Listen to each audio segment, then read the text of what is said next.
C'est parti, nouvelle vidéo. Aujourd'hui, on va parler des travaux. Donc, dans la première partie de cette vidéo, je vais vous expliquer en fait ce qui est vraiment la méthode TRC. Vous allez comprendre pourquoi euh, le cœur de notre programme, c'est au niveau des travaux. Et ensuite, dans la seconde partie, je vais vous parler des points qui vont être vraiment, vraiment importants de vérifier, de regarder avant de travailler avec une entreprise de rénovation. On verra le type de travaux à réaliser. Donc déjà, nous, la méthode TRC, qu'est-ce que c'est? C'est transformation, rentabilité, cash flow.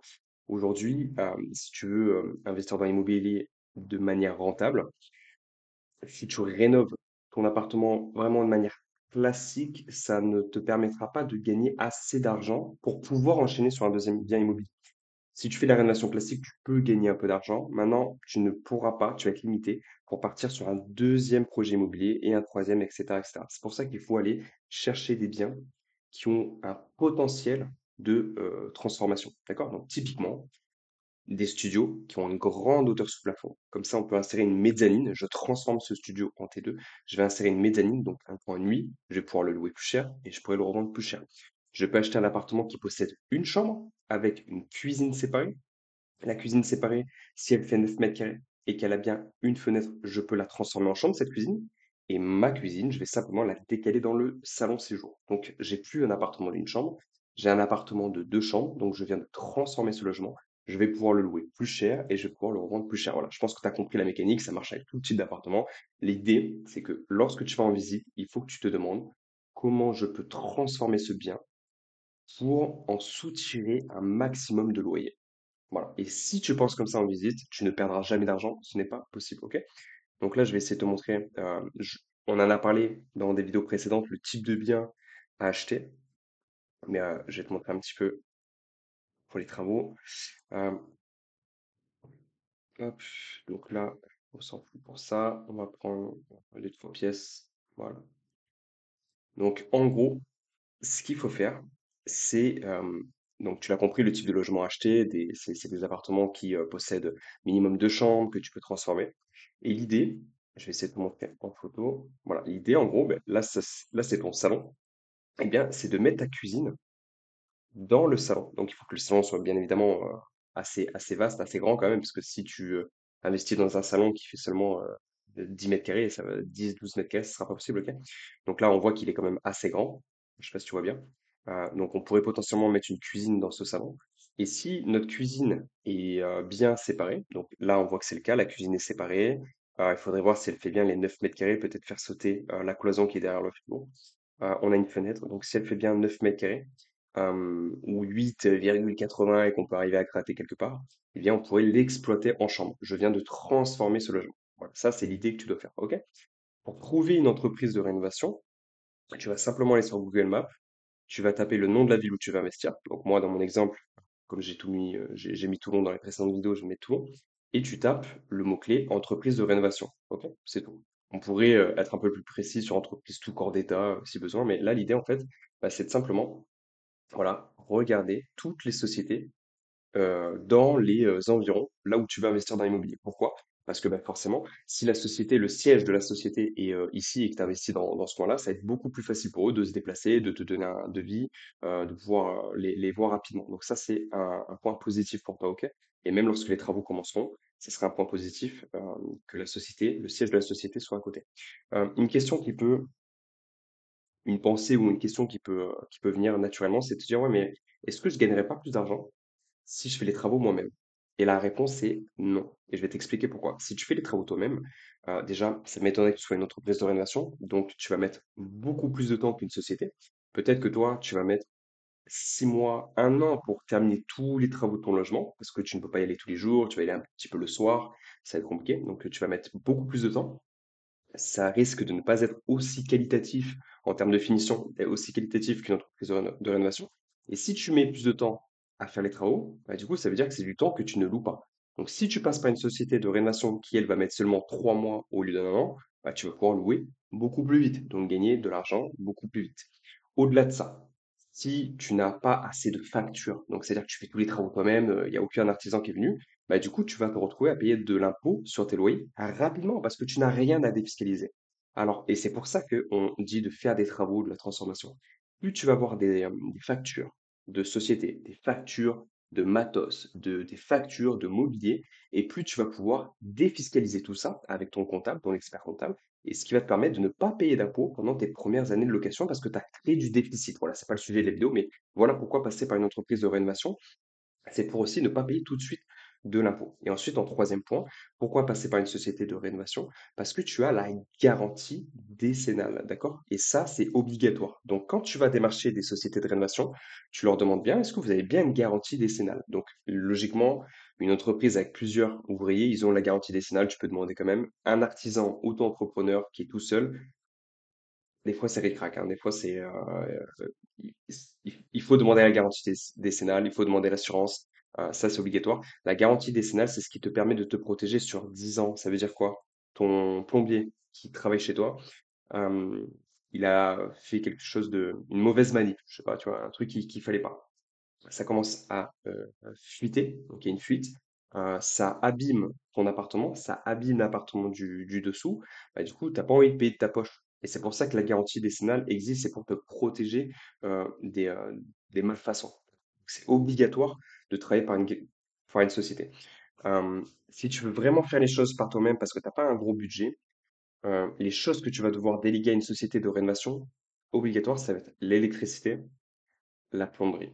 Ça, c'est vraiment important. Électricité et plomberie, c'est les deux pôles techniques importants de déléguer à une société.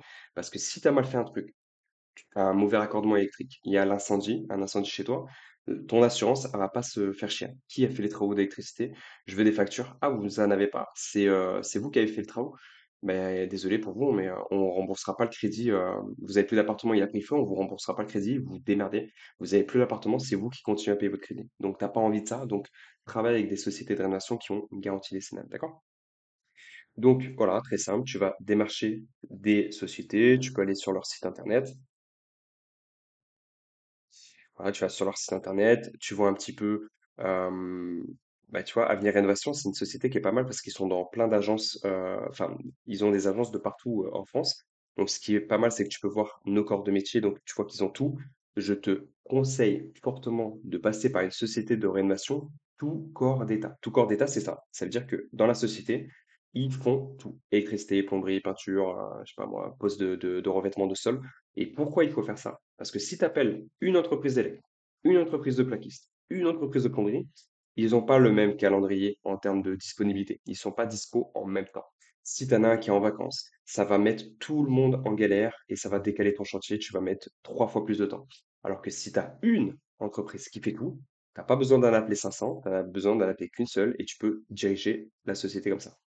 Si tu n'as aucune connaissance dans les travaux, pas d'inquiétude, je vais te partager une astuce qui est obligatoire, ça va être de demander un cahier des charges. Le cahier des charges, pour moi, c'est vraiment une obligation si tu as vraiment zéro compétence dans la rénovation. Pourquoi?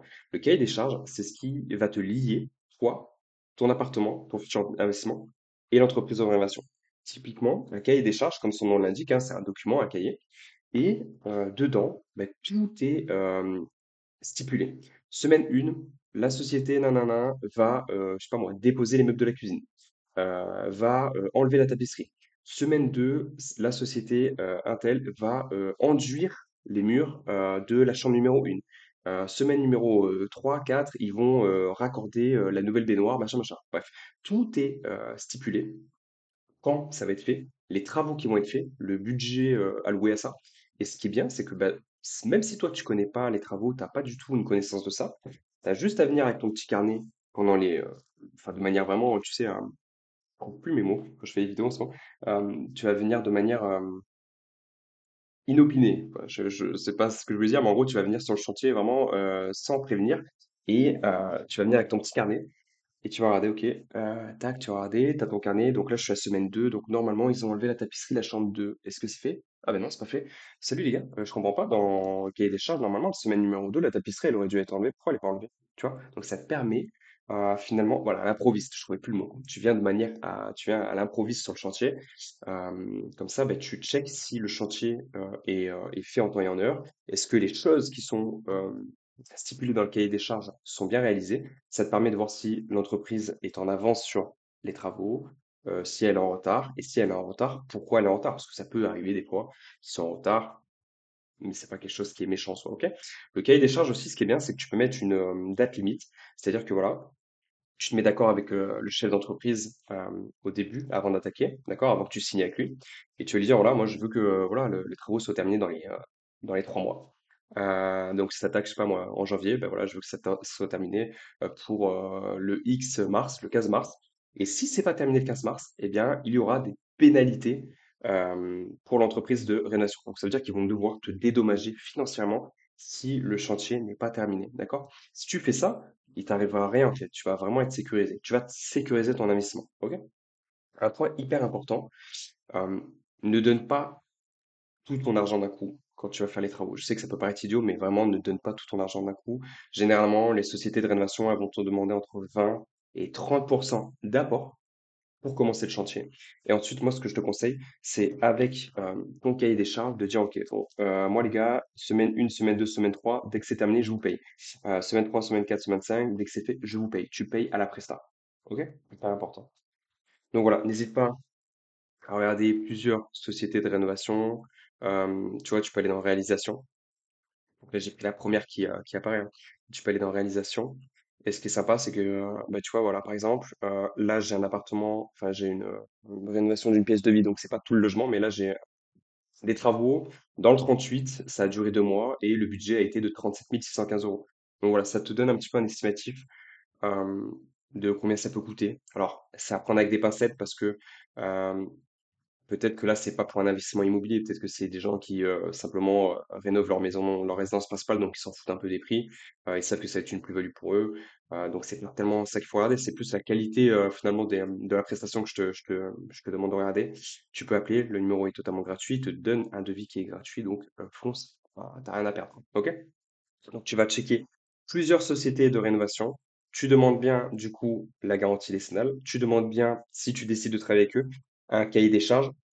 Et pour demander ça, parce que ça va être, c'est pas, c'est vraiment, vraiment, vraiment 1%, je pense, de la population qui va demander un cahier des charges. Le cahier des charges, c'est plus, tu sais, pour des grosses sociétés. Tu sais, des fois, quand tu marches dans la rue, tu vois des gros immeubles avec des grues, il y a un cahier des charges. Il y en a même plusieurs. Il y a plusieurs cahiers des charges. Il y a un cahier des charges par société de rénovation. Mais quand c'est un petit particulier qui achète un appartement, je sais pas, de 60 mètres carrés qui fait de la réno, il y a personne qui demande un cahier des charges. Donc, pour justifier ça, tu dis, écoutez, moi, je vais être transparent avec vous. Je suis pas du tout manuel. Les travaux, même si tu l'es, hein, mais tu mens. Tu dis, moi, les travaux, je traîne pas du tout. Pour me sécuriser, pour comprendre, j'ai besoin d'un cahier des charges afin de comprendre, OK, qu'est-ce que vous allez faire, comment vous allez le faire et quand vous allez le faire exactement, en fait, pour que je puisse voir déjà est-ce que ça se passe bien, etc. Voilà. Est-ce que vous pouvez me faire ça? Si la société refuse, bon, mais déjà, tu sens que voilà, ça vaut pas le coup, la société n'est peut-être pas sérieuse. Si l'artisan accepte volontiers, bon, mais déjà, tu vois, c'est un peu plus rassurant. Demande, petite astuce aussi, demande à te déplacer sur leur chantier en cours afin de regarder leur réalisation, afin de voir un petit peu bah, si les travaux, toi, te conviennent. D'accord? Et ensuite, bah, comme je te l'ai dit au début de cette vidéo, les travaux que tu vas demander, c'est des travaux de transformation. J'ai un appartement de 3 chambres. Est-ce que je peux créer une quatrième chambre? Comment je peux créer ma quatrième chambre? Il faut que j'ai une cuisine qui soit séparée, qui fasse 9 mètres carrés. Ou alors un double séjour. Si j'investis dans des studios et que je veux faire de la location type Love Room, des conneries comme ça, ok, why not, pourquoi pas. Par contre, il faut que le studio soit transformable. Est-ce que dans mon studio, j'ai une cuisine qui fait 9 mètres carrés, avec une fenêtre, et du coup, je peux créer ma chambre à la place de la cuisine, elle, je la décale dans le salon. Ou alors, est-ce que j'ai une grosse hauteur sous plafond dans ce studio et je vais créer mon coin nu comme ça, d'accord? Et si tu fais ça, tu ramènes de la plus-value dans ton appartement, tu transformes cet appartement. Donc, tu vas augmenter ta rentabilité et tu vas augmenter ton cash flow. Voilà. J'espère que ça a pu t'aider. Donc voilà, dans l'ordre, Google Maps, tu tapes le nom de ta ville, tu tapes entreprise de rénovation, tu peux même taper entreprise de rénovation tout corps d'État. Tu vas regarder un petit peu toutes les sociétés qu'il y a. Celle-ci, je sais qu'elle est bien, cette société, parce que vraiment, ils sont de partout, quasiment de partout, regarde. Je vais te montrer. Voilà, tu vois, ils sont quasiment de partout. Donc, toi qui regardes cette vidéo, je sais pas d'où tu me regardes, mais cette société est quasiment basée partout en France. L'appel, il est gratuit, le devis, il est gratuit, donc tu pourrais les contacter, tu vois. Donc, dans l'ordre, Google Maps, tu cherches des entreprises de rénovation, tu demandes toujours la garantie décennale, et si tu décides de traiter avec la société, tu ne donnes pas plus de 30 d'apport pour qu'ils commencent le chantier. Ça, c'est normal, toutes les sociétés te le demanderont. Et tu demandes un cahier des charges avec une pénalité. Donc, ça veut dire que s'ils mettent plus de temps que la date limite, la société doit te verser une indemnité. Voilà, j'espère que cette vidéo t'a plu. Passe à l'action et je te dis à très vite pour une prochaine vidéo.